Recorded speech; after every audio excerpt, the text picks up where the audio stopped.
When you were a child, crawling on your knees toward him, making mama so proud, but your voice is too loud. We like to watch you laughing, picking insects off the plants. No time to think of consequences. Control yourself, take only what you need from it.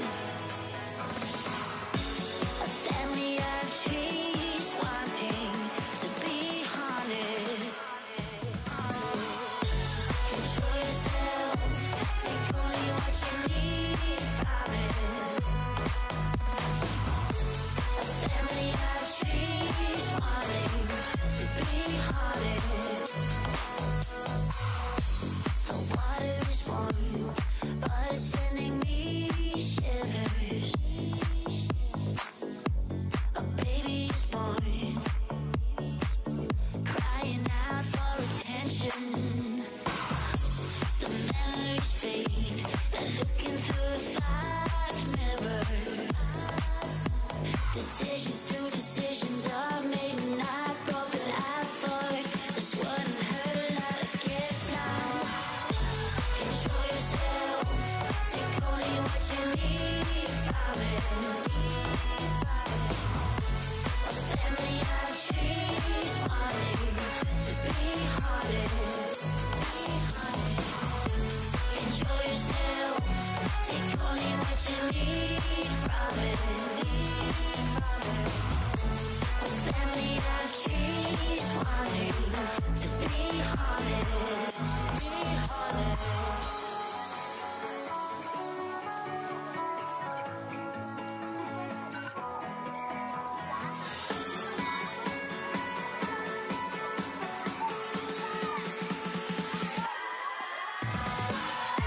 Control yourself, take only what you need from it. A family of trees wanting to be haunted. Ladies and gentlemen, welcome to Techflix and Chill. Introducing your host for the afternoon, Amanda Sullivan. Good afternoon and welcome to Techflix and Chill. My name's Amanda and I'll be your host for this afternoon. Today we're here at Metropolis, a unique venue in Melbourne where technical events are in-house. So today we're going to be speaking with a few key essential members of the technical events team, talking all things tech and a healthy portion of chill. So I'd like to introduce our first panellist today, one of the technical events senior technicians, Hugh Hannelly.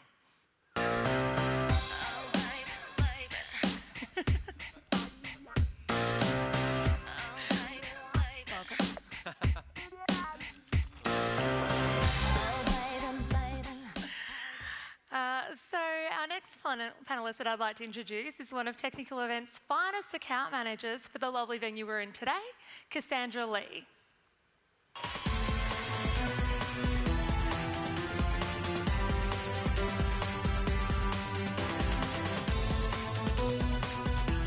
Dirty footage. We'll sting you later. And so our final panellist is one of Technical Events' very talented freelance camera operators, Stephen Hadley. I'm losing it.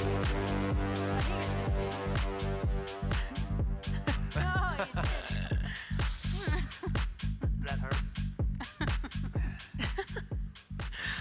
Welcome everyone, how are you today? Great. well. Good, Thanks. thanks. Thanks for having us. Excellent.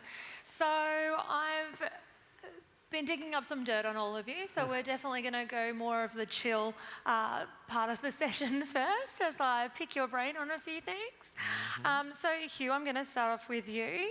So I believe you play in a band called Hello Tut Tut. Yeah, hello Tut Tut or hello Tut Tut, depending Tut on Tut, which sorry. part of the world you come from. It's more than fine. Yeah, so I've been playing with this band, or we kind of formed about 3 years ago, and it's been a full-on but fun journey.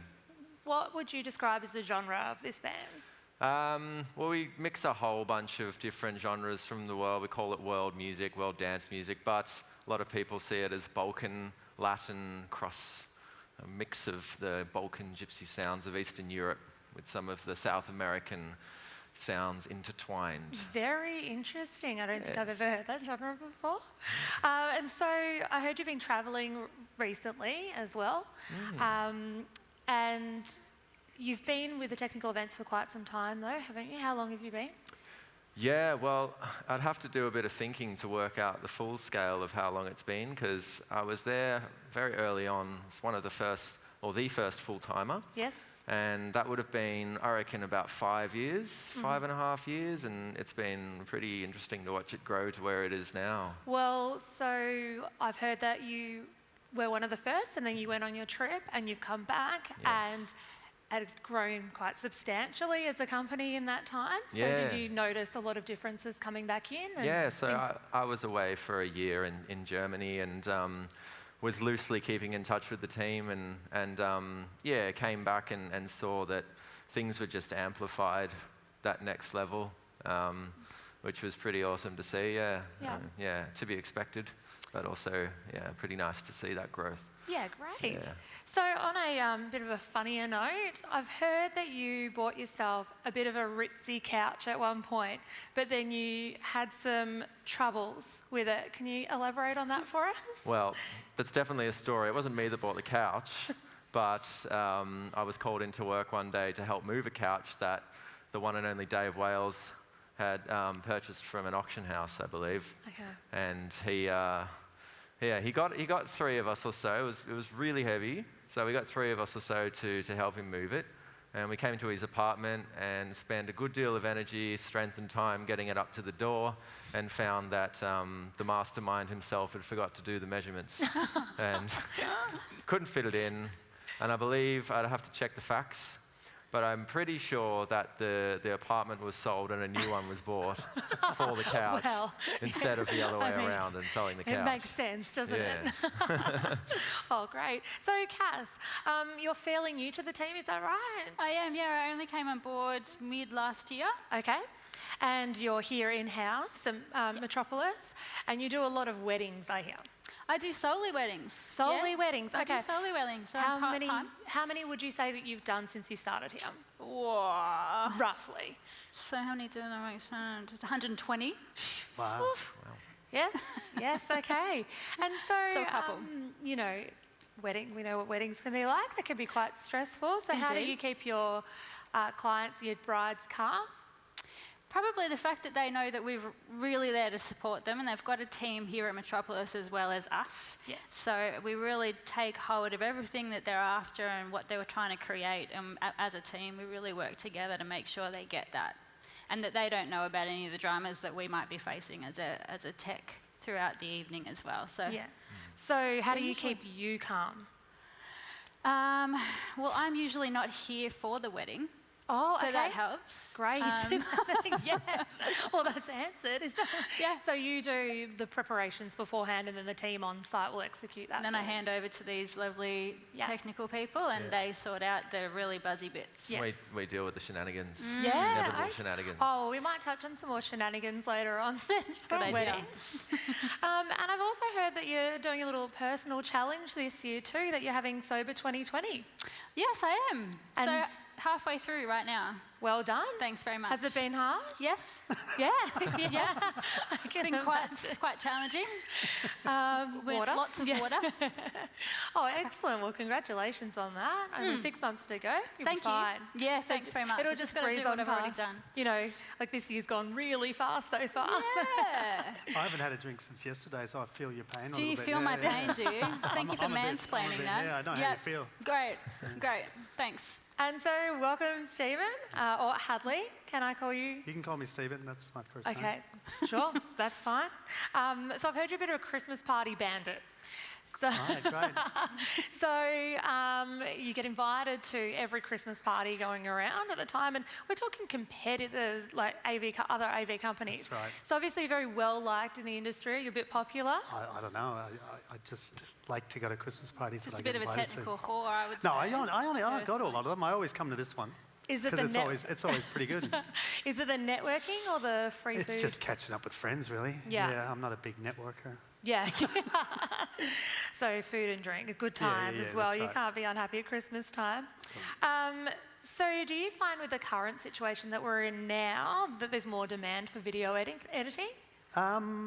Yeah, lately the editing has picked up. The camera work dropped off, obviously, for a good while Yeah. because no events happening. But yeah, I'm finding now I'm doing an awful lot of editing of Zoom meetings and things like that. So yeah, it's fine. Yeah, That's it's good.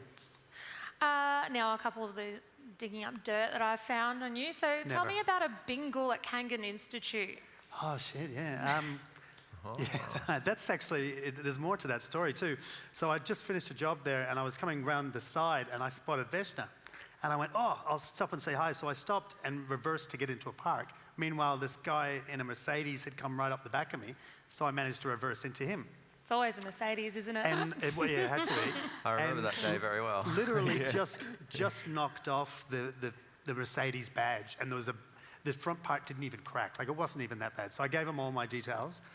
And went home to the insurance company, made the claim, sent them the claim details, all done. And then about 2 weeks later, I get a letter from a lawyer saying, we're going to take you to court and stuff. And I wrote them a letter back saying, here's the insurance details, blah, blah, blah, blah, blah. So anyway, about 2 weeks ago, so this is 6 months ago, I get a summons to go to court. Oh, gosh. Wow. Suing me for $23,000. Oh, They're no. trying to Oh, write this is off. a bit raw, They're isn't trying it? to write off the car Oh my God. because of this thing. And I rang the insurance company and I go, My what's going on? And they're going, yeah, they're trying to pull one. Yeah. And I go, am I going to have to go to court? And they're like, nah, probably not. But Oh. yeah, so scammers. Okay, Yeah. still ongoing. All right. Yeah. Well, keep us updated on this one. I will. It's an exciting update. That was a while ago, that gig It was. too. It was I like remember 6 that. months that ago, was, yeah. that was a good long ago, yeah. Yeah. For sure. It's the gift that keeps on giving. Well, now I feel a bit bad bringing this one up, but we've got to talk about a Woodley event and how'd your camera pull up? Oh, was that the one in the rain? An outdoors event, I believe, yes. Yeah, it's always, whenever Dave and Scott ring up, they're very selective about the details that they give you of jobs. Okay. Oh, we need need you on a job. They'll never go, we're going to put you outside, it's going to be pouring rain. Because I would just say, well, no, thanks. So they leave that part out and you turn up and there's like, there's your riser out there in the middle of this monsoon. And so I'm out there, set up both cameras, covered them in plastic. I'm covered in plastic. It's sub-zero temperatures. Wow. So in between the breaks, I would run in to catch my breath, and I ran in and just saw that both cameras just sail over. Oh my gosh. Onto the thing. Speaking of Christmas parties and rain, I remember I was doing a gig and it was in the evening. I was still there. It was in the gardens near Flinders Street. It was for a Christmas party. There were marquees set up and there was quite a lot of gear, but the guys at the council had forgotten to turn the sprinkler system off. So it got to the evening. I was the only one on site apart from the security guard. And all of a sudden, the sprinklers start going off in every single marquee. And that's got all the gear, that's got all the food, that's got all the furniture. And it was total chaos for a while. And whoever did that was probably not feeling Did so you good. run in and try and jump on the sprinklers to stop? Well, I mean, it was everywhere. They were flooding everything. There was really nothing. You just kind of had to watch in amazement and try and get as much of the gear out as you could. Yeah. Well, so I also know that all of you are musically creative. So, Stephen, you've got a new band that you've just started, I believe? Yeah, I just got into a new band before all this happened. We managed to do 2 gigs and then game over. Okay. So we'll start up again. so was the just on highlight? pause. At When the moment. the highlight of those 2 gigs was just playing again. But yeah, so when it starts up, we'll start up again. So dusting off the old leather pants. That's right. Yeah. That's right. You're Excellent. well researched. Thank you. And Cass, you also play guitar in Yeah, your I own do. time? I do in my spare time in my bedroom. I play my guitar, and I do it to express myself, to express my soul. It's a real speaking, communication, expression thing. Yeah, that's lovely. Yeah. And so, Hugh, you play drums in your band, but you also play guitar as well. Yeah, that's right. Yeah. So what made you pick up the guitar in the first place? I started picking up the guitar a year after I picked up drums. I don't know what it was, but something about playing guitar is extremely satisfying and something I want to do a lot of in my life. Playing drums in a band is great because you're kind of the engine of the whole band, but playing guitar by itself is a much more satisfying endeavor than smashing out some drums in a lounge room. So maybe that's what's drawn me to it more. Sure. Yeah. And Stephen, what drew you to the guitar? Same as Cassie's answer, all that stuff about expressing myself. Expressing no, just to get yourself. girls, really. To get the girls. Okay, they're honest. All right, well, I guess, we could talk a little bit about work then. So, Hugh, tell me, what's your favourite kit at this venue? At this venue at Metropolis, my favourite piece of kit here is something we've done recently and haven't really done too much use of yet, but what the potential for it is huge. We've got some projectors that can light up the dome, and we can fully map it and make all kinds of magic happen and all kinds of wacky and wonderful things when you're staring up into the space of the dome. I've seen a few of the designs, and I think that's going to be something that's really cool once we start to get the bits that really work sorted out. So yeah, Great, really like can't wait that to see that. So this is for everyone. What is an essential tool that you take to off-site events that's really your lifeline? It's always a lifesaver. Creativity. Yes. Oh, good answer. You get all the best answers. we were talking before with the ops crew about having this tiny little jack that you would put into an audio desk or into something that allows you to plug your headphones in. And it doesn't seem like it would be so important to have that, but everyone takes them, everyone loses them, they're impossible to find, and too many times you rock up at a gig with a pair of headphones and you can't plug in because you don't have this tiny little jack which costs like 50 cents. So I try to keep a few of them with me at all times. Good, that's a good go-to. Yes. There's so many tools. Veshna's probably the most important tool that I know. I try to bring him to as many of my gigs as I can. That's also a good answer. So what are your thoughts on future festival events from an AV point of view?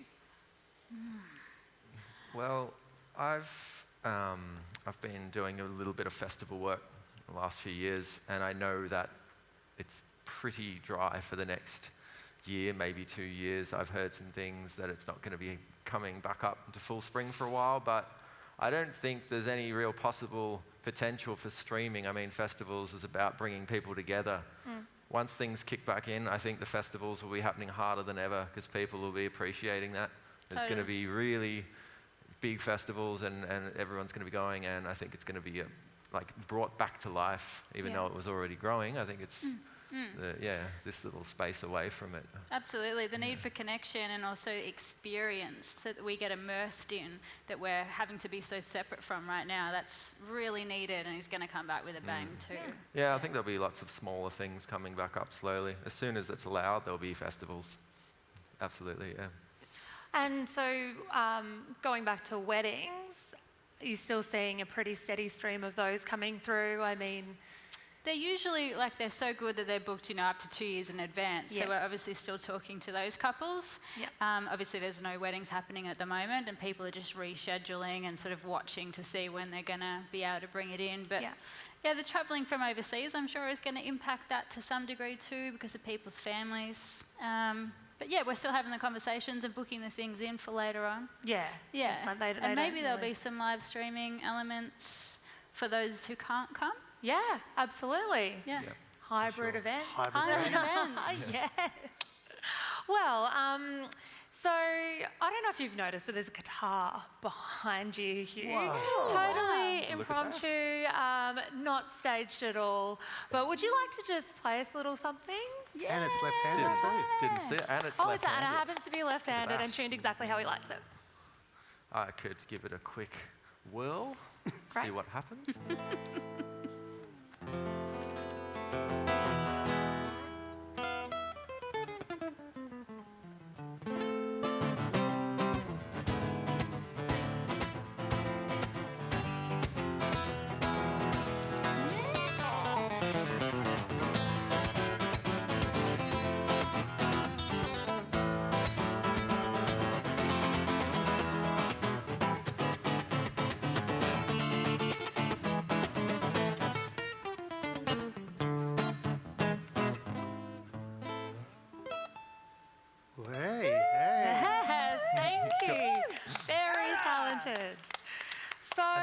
play those left-handed ones as well. Yeah, twice as hard as a really good. right-handed guitar. Did you want to give it a go, Stephen? No, Okay. I can't play a left-handed one. Well, thanks to the panellists for the chat today. It's been great having you here, and thanks to all of our guests and those that logged in online as well. And we'll see you at the next event.